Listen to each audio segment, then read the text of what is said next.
Salam dostlar, yenə xoş gördük. Deməli, dərsimiz davam edir. Deməli, bugün biz kulli və cüz'i məfhumlar, yəni ümumi və fərdi məfhumlar haqqında danışacağıq.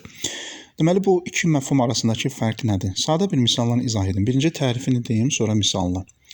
Deməli, ümumi məfhum budur ki, o məfhumun zehində, məfhum dedik ki, zehində yaranan bir anlayışdır. Bu aydındır. İndi bu zehində yaranan anlayış xarici aləmdə ya birdən çox predmetin nümunəsi ola bilər, ya da ki, xeyr, onun xarici aləmdə yalnız bir dənə predmet ola bilər. Əgər zehnimizdəki məfhumun, anlayışın xarici aləmdə birdən çox predmeti ola bilərsə, buna deyirlər ümumi məfhum. Əgər xarici aləmdə yalnız və yalnız bir predmeti varsa, buna deyirlər xüsusi və ya fərdi məfhum. Məsələn, insan məfhumu. İnsan məfhumu xarici aləmdə nə qədər predmeti var. Deməli, bu necə məfhumdur? Bu ümumi məfhumdur. Amma məsələn, şəhər adı götürək, Bağdad və ya Kərbala, Nəcəf, nə bilim, New York. Bunun xarici aləmdə biz yalnız bir predmetinin olduğunu görürük. Ona görə bu fərdi məfhumdur. Niyə? Çünki bunun xarici aləmdə yalnız bir nümunəsi var. Və ya önümüzdə olan konkret əşyalar. Məsələn, önümüzdə bir qələm var, ona işarə edirik bu qələm.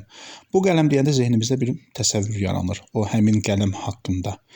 O artıq qələmin, o zehnimizdə yaranan qələm təsəvvürünün, anlayışının xarici aləmdə ikinci bir nümunəsi ola bilməz. Niyə? Çünki biz önümüzdəki olan məhz o qələmə baxanda o təsəvvür zehnimizdə yaranır və ya onun haqqında düşünəndə o təsəvvür zehnimizdə yaranır. Ona görə onun ikinci bir predmeti ola bilməz.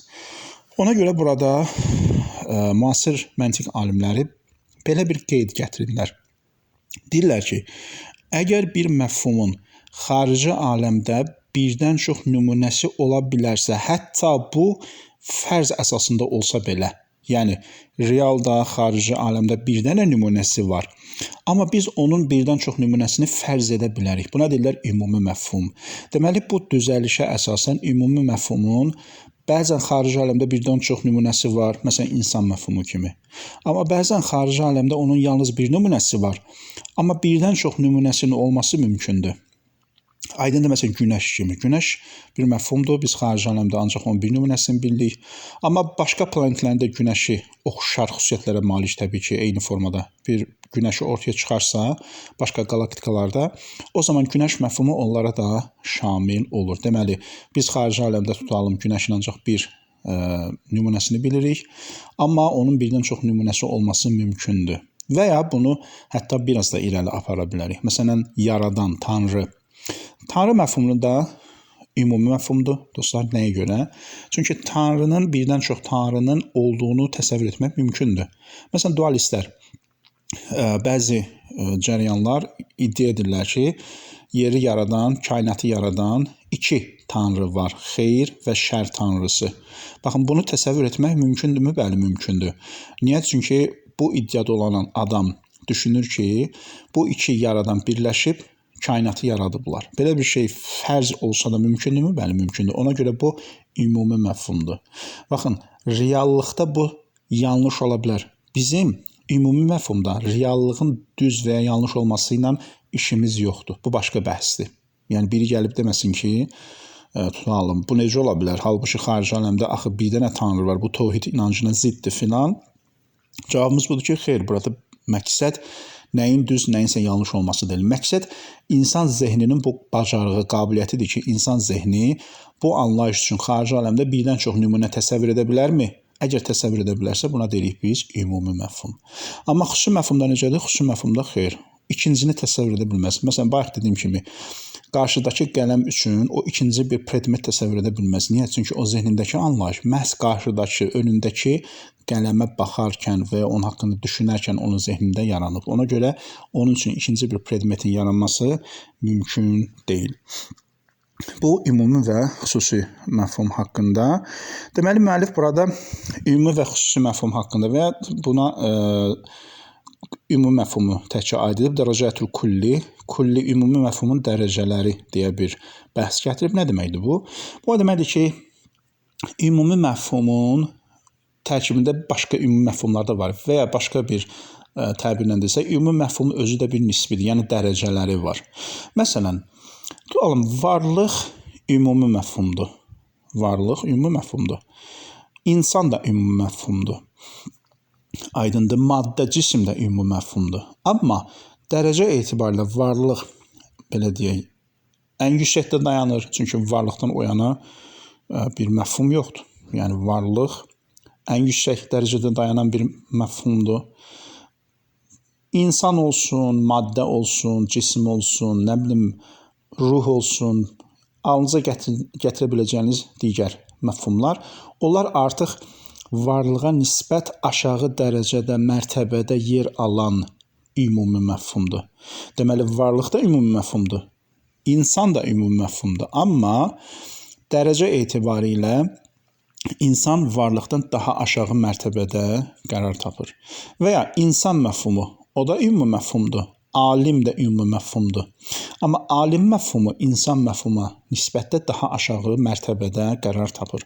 Müəllif deyir ki, haqlı olaraq burada bir məsələ fikir bildirir ki, digər kitablarda, məntiq kitablarında, bəzi müəlliflərin kitablarında bunu deməli nisbi, fərdi anlayış olaraq qeyd ediblər. Çünki biz bayaq dedik, fərdi anlayış, yəni cüz'i məfhum, fərdi məfhum, o bir nümunəsi var.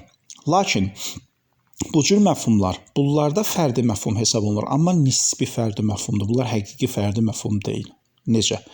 Baxın, dediyim kimi, insan məfhumu ümumi məfhumdur, amma insana nisbət alim fərdi məfhumdur. Niyə? Çünki alim insanın fərdlərindən, nümunələrindən bir nümunədir. Ona görə alim məfhumu insana nisbətdə fərdi hesab oluna bilər.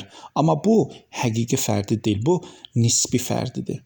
Aydındır, ona görə burada nisbi fərdi ilə həqiqi fərdi arasında nə etmək lazımdır? Fərq qoymaq lazımdır. Həqiqi fərdi məfhum odur ki, onun birdən artıq nümunəsi heç cür ola bilməz. Hətta fərzən belə, fərz olaraq belə mümkün deyil. Amma nisbi fərdi məfhum budur ki, o həqiqətdə ümumi məfhumdur. Sadəcə olaraq mərtəbə etibarilə digər bir ümumi varlıqdan aşağı mərtəbədə qərar tapıb, onun fərdi olmağı özündən yuxarıdakı ümumi məfhuma nisbətdir. Həqiqətdə isə hər ikisi də ümumi məfhumdur. Bu barədə müəllif təbii ki, bu bölgünü qəbul etmir ki, nisbi fərdi termini düzgün termin deyil. Ona görə o ümumi məfhumu, ümumi anlayışı dərəcələrə bölür. Deyir ki, bu daha dəqiq bölgüdür, nəinki biz onu nisbi fərdi məfhum olaraq izah edək.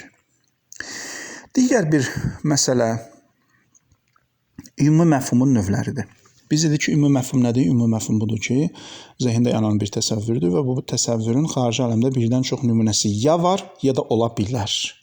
Tərifdə bu cür deyirik. Birdən çox nümunəsi hətta fərz olaraq ola bilər.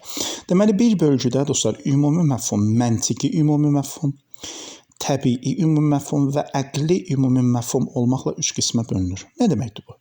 Baxın, biz bir anlayışı götürək. O anlayışı fərqli aspektlərdə mülahizə edə bilərik. Ya biz onu yalnız məfhum, əslində üçü də məfhumdur, o heç. Yalnız onu məntiqi anlayış müstəvisində vəsf edə bilərik, xarakterizə edə bilərik.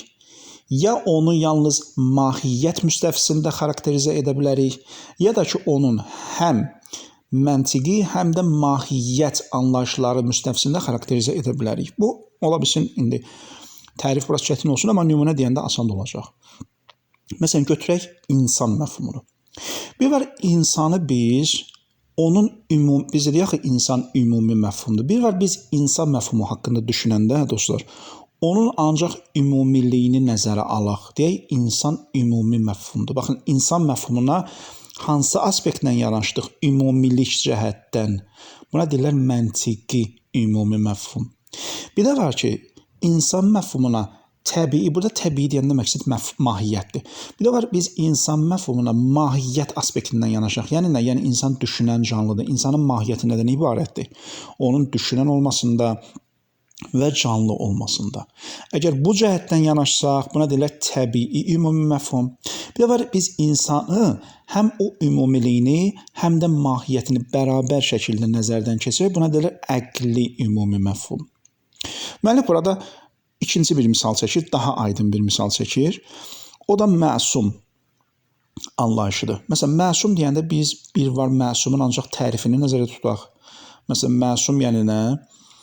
Məsum, yəni əslində burada düzdür, müəllifin verdiyi misal müzakirə oluna bilər. Mən bayaq dediyim tərif üzərindən gedəcəm. Bir var məsum anlayışı ümumi anlayışdır. Məsum yəni günahsızlıq. Bu birdən çox nümunəsi var xarici aləmdə. Aydındır, məsum yəni ümumi anlayışdır. Bir var biz məsumluğu ancaq ümumiliyini nəzərdə alaq. Bir var biz məsumun mahiyyətini nəzərə alaq, hansı ki o xarici aləmdə mövcuddur. Məsələn, peyğəmbərlər, imamlar və s.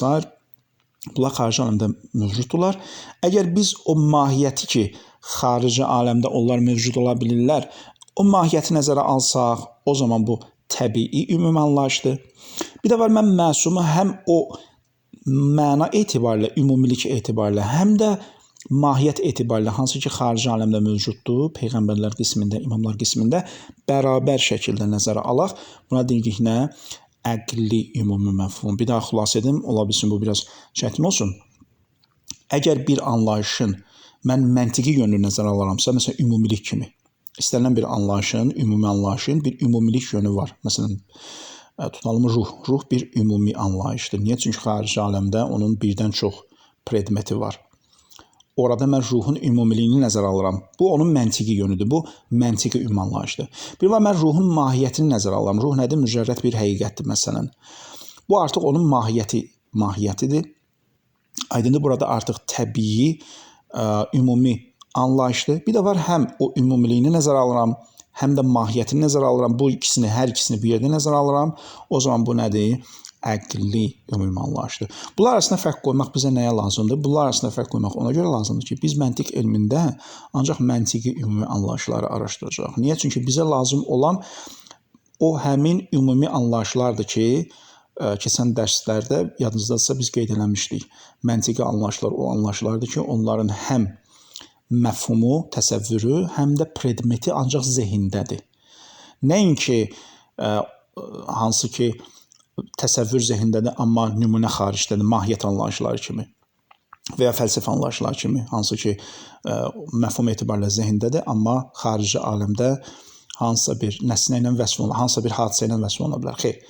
O anlayışlar ki, onların həm anlayış özü, həm də onların predmeti, məsələn, ümumilik kimi, ümumilik həm məfhum etibarilə, həm predmet etibarilə ancaq zehindədir. Bizim bəhsimiz məntiqdə ancaq bu məntiqi ümumi məfhumlarla əlaqəlidir. Ümid edirəm aydın oldu. Əgər dostlar nəsə çətinlik olsa, nəsə anlaşılmazlıq olsa, zəhmət olmasa rəy bölümündə yazın, əlavə izah verin. Bugünü bu qədər kifayət eləyər. Gələn dərslərdə görüşənədək.